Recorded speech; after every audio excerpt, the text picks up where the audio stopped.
Hello दोस्तों, welcome to my YouTube channel horror cinematic. आज मैं एक्सप्लेन करने वाली हूँ पाई वैकेट 2017।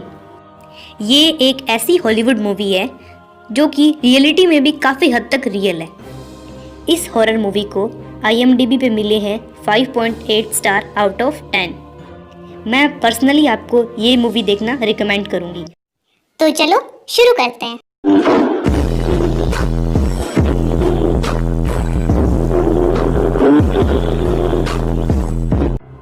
मूवी के फर्स्ट सीन में एक लड़की को जंगल में रोते हुए दिखाया जाता है।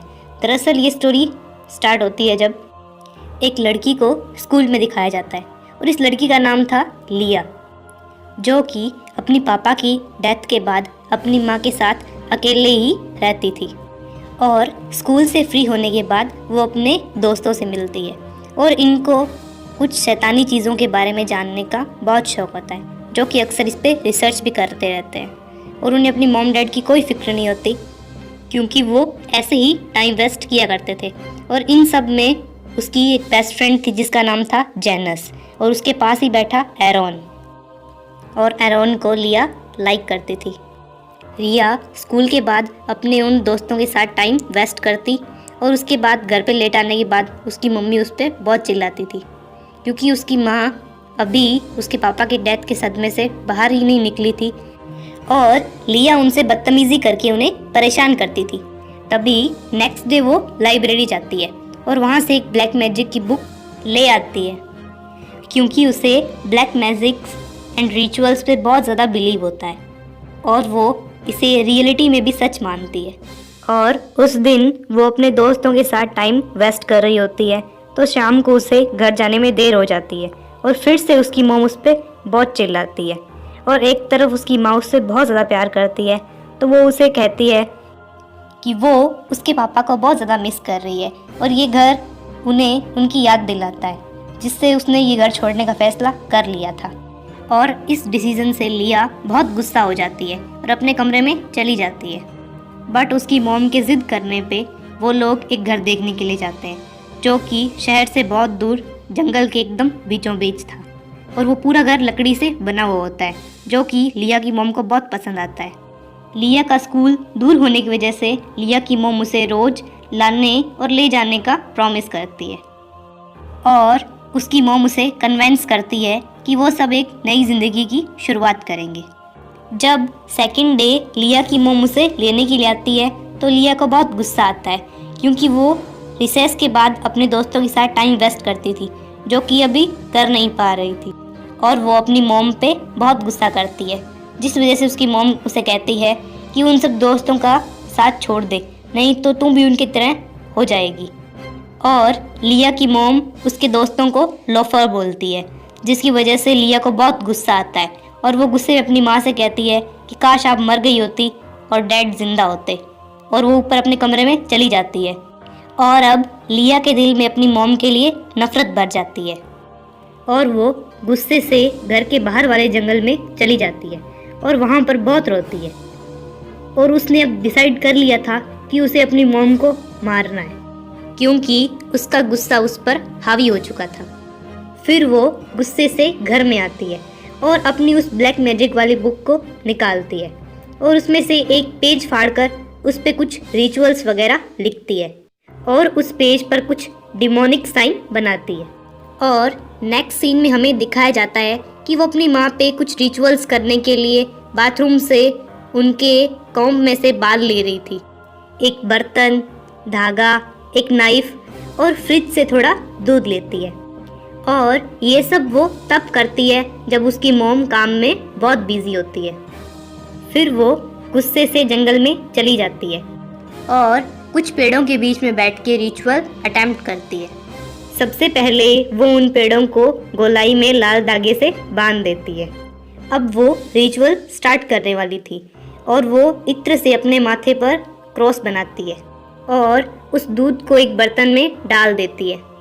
फिर उस दूध वाले बर्तन में कुछ जड़ी बूटियाँ डाल के वो पाई वैकेट वर्ड बोलती है। अपना हाथ उस नाइफ की मदद से काट लेती है और खून को बर्तन में डाल देती है और कुछ मंत्र पढ़कर डीमंस पावर को इनवाइट करती है और एक गड्ढा खोदकर ये सारी चीज़ें उसमें डाल देती है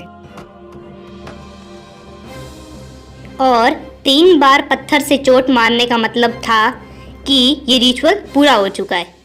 उसे मालूम भी नहीं था कि उसने गुस्से में कितना बड़ा कदम उठा लिया है। इस तरीके से अपनों को अपने गुस्से या खुद के वजूद के लिए नुकसान पहुंचाना किसी भी तरीके में सही नहीं है। न्यू जनरेशन में पेरेंट्स और उनके बच्चों के बीच दूरियां सिर्फ गुस्से के कारण या अपने स्वार्थ के कारण ही आती है। खैर, हम मूवी की तरफ चलते हैं। फिर लिया घर आकर अपने आप को साफ करती है और खाना खाने के लिए बैठ जाती है। तभी उसकी मॉम उसके हाथ पे लगा हुआ चोट का निशान देखती है और उस चोट के निशान को देख के रोने लग जाती है और उसकी पट्टी करती है। ये सब देख के लिया के भी आंखों में आंसू आ जाते हैं और वो सोचती है कि ये सब उसने क्या कर दिया। वो मन ही मन खुद को कोस रही थी और खुद की गलती को समझ पा रही थी। साथ में उसे लग रहा था कि ये रिचुअल्स कुछ नहीं होते हैं और ये सिर्फ एक मजाक था। कहीं ना कहीं उसने ये ज़रूर फील किया कि जो उसने किया है वो गलत है। और रात को उसके साथ कुछ पैरानॉर्मल एक्टिविटीज़ होती है और सुबह जब वो उठ के देखती है तो उसके घर में मिट्टी आई हुई थी, जिससे लग रहा था कि कोई जंगल से उनके घर के अंदर आया है। और वो एकदम से डर जाती है और फटाफट उस मिट्टी को साफ कर देती है। और नेक्स्ट सीन में दिखाया जाता है कि लिया और उसकी मॉम शॉपिंग करने के लिए जाते हैं और एक शॉप के बाहर लिया को कुछ इस तरह से लिखा हुआ दिखाई देता है, जिसका मतलब था कि डेविल ने उनकी रिक्वेस्ट एक्सेप्ट कर ली है और जल्दी ही उसकी मॉम मरने वाली है। ये सब देख के लिया और भी घबरा जाती है और रास्ते में आते वक्त एक भयानक एक्सीडेंट से वो लोग मरते मरते बचते हैं। और अब लिया और भी ज़्यादा परेशान हो जाती है क्योंकि वो जान चुकी थी कि उसकी मॉम को ज़रूर कुछ खतरा है। और लिया को रात को एक शैडो दिखाई देती है जो कि उसकी रूम की दीवार पे लटकी हुई थी। और सुबह वो खुद को जंगल में पाती है और वो पूरी खून से सनी हुई थी। तभी वो भाग के घर में आती है और अपने आप को साफ करती है। ये सब बातें वो अपने दोस्तों को बताती है, पर उसके दोस्त उसे मानने को तैयार नहीं थे क्योंकि अपने गुस्से के कारण खुद की माँ पे कोई रिचुअल करना उनके लिए सही नहीं था। बट उसकी फ्रेंड जेनस को ये सब इंटरेस्टिंग लगता है और वो उसके साथ घर पे जाने की जिद करती है। वो कहती है कि ये सब वो अपनी आंखों से देखेगी और वो अपनी मॉम से अपनी फ्रेंड को मिलवाती है और वो सब घर पे जाते हैं। देर रात को जेनस उस जंगल में जाने की जिद करती है और वो जगह देखने का बोलती है। उसके जिद करने पे लिया उसे वहाँ ले जाती है, पर एकदम से जेनस पजेस हो जाती है। बट वो ये सब मजाक कर रही थी और फिर लिया उसे घर पे ले आती है। और सुबह जब लिया की मॉम देखती है तो जेनस अपने बेड पे नहीं होती है और लिया की मॉम लिया को उठाती है और उसे वो सब पूरे कमरे में, पूरे घर में सब जगह ढूंढते हैं। पर एकदम से जब लिया गाड़ी में देखती है तो वो सहमी हुई गाड़ी में बैठी होती है और वो लिया के घर जाने को बिल्कुल भी तैयार नहीं थी और वो कह रही थी कि मुझे अपने घर छोड़ दो। उसे इतना डरा हुआ देख के लिया भी डर जाती है। फिर नेक्स्ट डे हमें दिखाया जाता है कि लिया स्कूल में है और वो देखती है कि आज जेनिस स्कूल नहीं आई है, जिसको लेके वो बहुत ज़्यादा परेशान हो जाती है और उसे टेक्स्ट करने की कोशिश भी करती है, पर उसका वो कोई जवाब नहीं दे रही थी, जो कि रियली बहुत ज़्यादा अजीब था। लिया के दोस्त जानते थे कि लिया की वजह से ही जेनिस स्कूल नहीं आ पा रही है। इन सब पैरानॉर्मल एक्टिविटी को होता देख लिया उस ब्लैक मैजिक बुक के ऑथर को किसी तरह से कांटेक्ट करने की कोशिश करती है और वो उससे कांटेक्ट कर लेता है। फिर वो उसे बताता है कि अगर उसने ये सब किया है तो रियली उसके साथ बहुत गलत होने वाला है। फिर वो ऑथर उसे बताता है कि अगर पूरा रिचुअल पूरा उल्टे तरीके से दोहराया जाए तो क्या पता वो डीमन अपनी रिक्वेस्ट वापस ले ले। और वो उसे बताता है कि ये रिचुअल अलग अलग रूप से उसे फंसाने की कोशिश करेगा। अगर मैं इस टॉपिक पे खुद का पर्सनल ओपिनियन दूं तो उसने डेविल से डील की थी, ना कि कोई मजाक जो कि कभी वापस नहीं होने वाला था और अब बहुत बुरा होने वाला था। अब नेक्स्ट सीन में हमें दिखाया जाता है कि लिया जंगल से घर की तरफ जा रही थी, पर जंगल में उसे अपने पैरों की आवाज़ के अलावा भी दूसरे पैरों की आवाज़ भी आ रही थी।